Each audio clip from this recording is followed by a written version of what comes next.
নির্বাচন মানে কিন্তু শুধু সংখ্যার খেলা বা হার জিতের অঙ্ক নয়। এর গভীরে লুকিয়ে থাকে একটা অঞ্চলের মানুষের আশা, আকাঙ্ক্ষা, জমে থাকা ক্ষোভ আর পরিবর্তনের স্বপ্ন। প্রত্যেকটা ভোট আসলে এক একটা গল্প বলে। আজ আমরা সেরকমই একটা গল্পের গভীরে যাব। পশ্চিমবঙ্গের ভগবানপুর বিধানসভা কেন্দ্রের গল্প। ডেটা আর ফ্যাক্টসের সাহায্যে আমরা বোঝার চেষ্টা করব কি করে একটা আপাত শান্ত জনপদ এক বিরাট রাজনৈতিক পরিবর্তনের সাক্ষী হয়ে থাকল।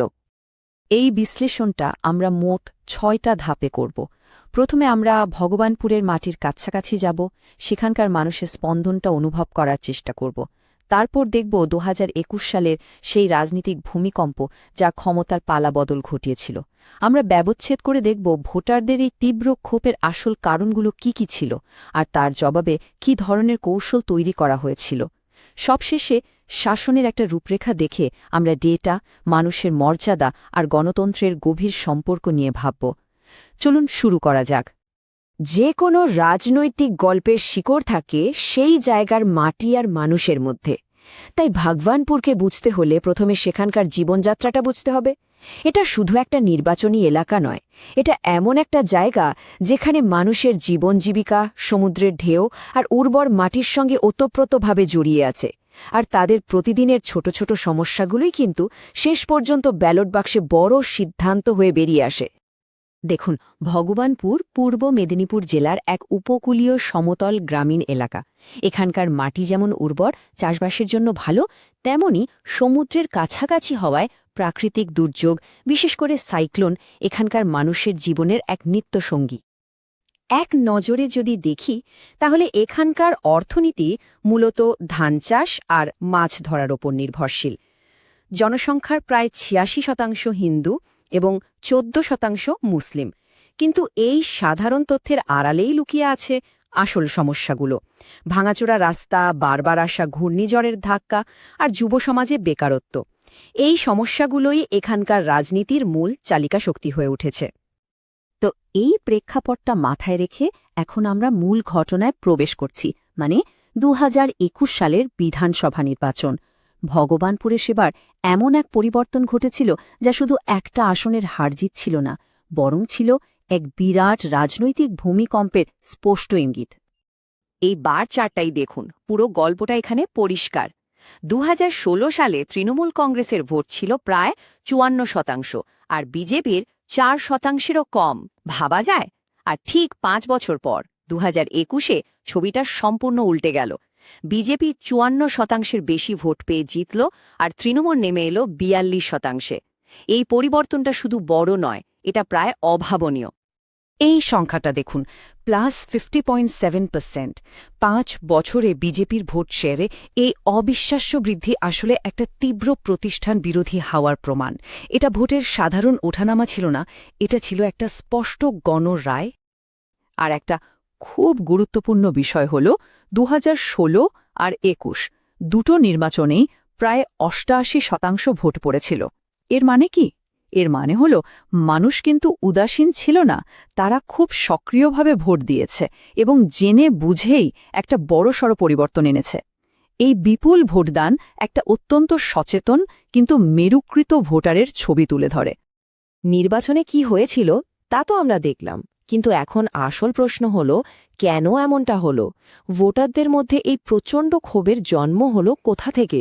এর উত্তরটা কিন্তু কোনো একজন প্রার্থী বা নেতার মধ্যে সীমাবদ্ধ নয়। এর শিকড় লুকিয়ে আছে অনেক গভীরে, কিছু পদ্ধতিগত ব্যর্থতার মধ্যে। ভোটারদের ক্ষোভের একটা বড় অংশ অবশ্যই বিদায়ী প্রার্থীর দিকে ছিল। সাধারণ মানুষের চোখে তিনি হয়ে উঠেছিলেন স্থিতাবস্থার প্রতীক। রাস্তাঘাট বা বন্যা নিয়ন্ত্রণের মতো চোখে পড়ার মতো কাজে ঘাটতি তো ছিলই, তার ওপর সরকারি ফান্ডের টাকা নয়-ছয় নিয়ে একটা জনসন্দেহ তৈরি হয়েছিল। এর সাথে যোগ হয়েছিল জাতীয় স্তরে দুর্নীতির বিরুদ্ধে প্রচার, তরুণ আর কৃষকদের সমর্থন হারানো এবং হারের পর মিডিয়ায় তৈরি হওয়া নেতিবাচক চিত্র। সব মিলিয়ে পরিস্থিতি বেশ প্রতিকূল ছিল। কিন্তু দেখুন, সমস্যাটা ছিল আরও গভীর, আরও ব্যাপক।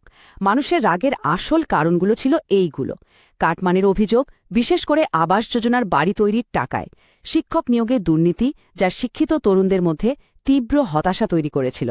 ভোটের পর হিংসার ঘটনা, যা বিরোধী সমর্থকদের মনে ভয় আর রাগ দুটোই তৈরি করে। আর তার সাথে তো দীর্ঘদিনের সমস্যাগুলো ছিলই, বেকারত্ব আর বন্যার ত্রাণ নিয়ে দুর্নীতির অভিযোগ। এই সব কটা বিষয়ে একসাথে মিলে একটা বিরাট ক্ষোভের জন্ম দিয়েছিল। এই একটা লাইন দুর্নীতির বাস্তব ছবিটা একেবারে স্পষ্ট করে দেয়। ভাবুন একবার, যখন একজন সাধারণ গ্রামের মানুষকে তার সাংবিধানিক অধিকার মানে সরকারি প্রকল্পের বাড়ি পাওয়ার জন্যও ঘুষ দিতে হয়, তখন সিস্টেমের ওপর থেকে তার আস্থাটাই তো উঠে যায়। এটা শুধু টাকার ক্ষতি নয়, এটা মানুষের মর্যাদার উপর আঘাত। আমাদের সংবিধানে যে মর্যাদার কথা বলা আছে, এই ধরনের ঘটনা তাকে সরাসরি আঘাত করে। তো যখন ভোটারদের মনে ক্ষোভ এত গভীরে চলে যায়, তখন তার মোকাবিলা করার জন্য একটা খুব শক্তিশালী আর সুচিন্তিত কৌশলের প্রয়োজন হয়। এখন আমরা দেখব এই পুঞ্জীভূত ক্ষোভকে সামাল দিতে এবং একটা নতুন আখ্যান বা ন্যারেটিভ তৈরি করতে ঠিক কী ধরনের কৌশলগত কাঠামো ব্যবহার করা হয়েছিল। এই পুরো প্রতিক্রিয়াটা একটা নির্দিষ্ট মতবাদের ওপর ভিত্তি করে তৈরি করা হয়েছিল, যার নাম দেওয়া হয়েছে চতুর্মুখ মতবাদ, মানে 4টে মুখ। এটা এমন একটা কৌশল যা রাজনৈতিক লড়াইয়ের 4টে ভিন্ন দিককে একসাথে মোকাবিলা করার জন্য ডিজাইন করা হয়েছিল। এই মতবাদের 4টে মুখ হল শিব, বিষ্ণু, ব্রহ্মা এবং দুর্গা। শিবের রূপটা ছিল আক্রমণাত্মক, রাজ্যের দুর্নীতি মানে কাটমানি আর আইন শৃঙ্খলার ব্যর্থতাকে সরাসরি আক্রমণ করা।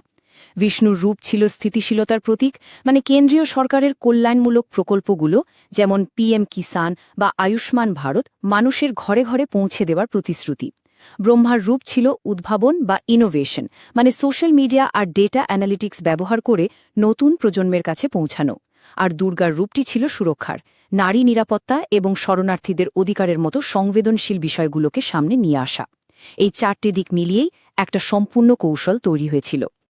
একটা ভালো কৌশল কিন্তু শুধু সমস্যা তুলে ধরে থেমে যায় না, তার একটা নক্কর সমাধানও দেয়।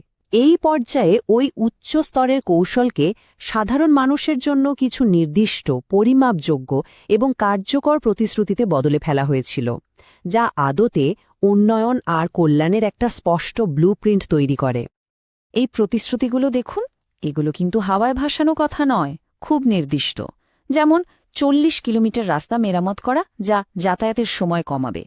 25 কিলোমিটার নদীর বাঁধ মজবুত করা, যা হাজার হাজার হেক্টর কৃষি জমিকে বন্যার হাত থেকে রক্ষা করবে। আর একটা অ্যাগ্রো ইন্ডাস্ট্রিয়াল পার্ক, যা স্থানীয়ভাবে ধানের দাম বাড়াতে সাহায্য করবে আর নতুন কর্মসংস্থান তৈরি করবে। এগুলো হলো নির্দিষ্ট উন্নয়নমূলক প্রকল্প। এই চার্টটা দেখাচ্ছে যে প্রচারটা কিন্তু সবার জন্য একরকম ছিল না। এটা ছিল অনেক বেশি টার্গেটেড, বিভিন্ন জনগোষ্ঠীর কাছে তাদের নির্দিষ্ট প্রয়োজন আর সমস্যা অনুযায়ী পৌঁছানোর চেষ্টা করা হয়েছিল। যেমন মাহিষ্য, মতুয়া বা নমশূদ্র সম্প্রদায়ের কাছে তাদের স্বার্থ সংশ্লিষ্ট বার্তা নিয়ে যাওয়া হয়েছিল। একই সাথে মহিলা এবং যুবকদের ওপরেও বিশেষ ফোকাস ছিল। আর সবচেয়ে গুরুত্বপূর্ণ ছিল কল্যাণমূলক প্রকল্পগুলোর শেষ ধাপ পর্যন্ত ডেলিভারি বা লাস্ট মাইল ডেলিভারি নিশ্চিত করার প্রতিশ্রুতি। যেমন প্রত্যেক বাড়িতে জলের সংযোগ, বাকি থাকা গ্রামীণ বাড়িগুলো সম্পূর্ণ করা আর সবার জন্য স্বাস্থ্য কার্ড দেওয়া। এই প্রতিশ্রুতিগুলো সরাসরি দুর্নীতি আর অদক্ষতার সমস্যাগুলোকে আঘাত করে, যা ভোটারদের ক্ষোভের অন্যতম প্রধান কারণ ছিল। এই পুরো বিশ্লেষণটা আসলে আমাদের এক নতুন ধরনের রাজনীতির দিকে নিয়ে যায়, যেখানে ডেটা শুধু ভোট জেতার একটা হাতিয়ার নয়, বরং শাসন ব্যবস্থা আর সাধারণ নাগরিকের মধ্যেকার সম্পর্ককে নতুনভাবে সংজ্ঞায়িত করার একটা মাধ্যম হয়ে উঠছে।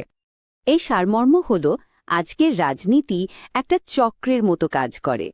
প্রথমে মানুষের কাছে গিয়ে তাদের সমস্যা শোনা, তারপর সেই সমস্যাগুলোকে ডেটার মাধ্যমে বিশ্লেষণ করা এবং সেই অনুযায়ী নিজের বার্তা আর কৌশলকে বদলে ফেলা। এটা একটা জীবন্ত প্রক্রিয়া। তবে এখানে একটা বিষয় মনে রাখা খুব জরুরি। ডেটার এই ব্যবহার সবসময় মানুষের সম্মতি আর গোপনীয়তার অধিকারকে সম্মান করেই হওয়া উচিত। ভারতের ডিজিটাল পার্সোনাল ডেটা প্রোটেকশন আইন, India's digital personal data protection framework এই বিষয়ে আমাদের পথ দেখায়, যেখানে মানুষের সম্মতির ওপরেই সবচেয়ে বেশি জোর দেওয়া হয়েছে।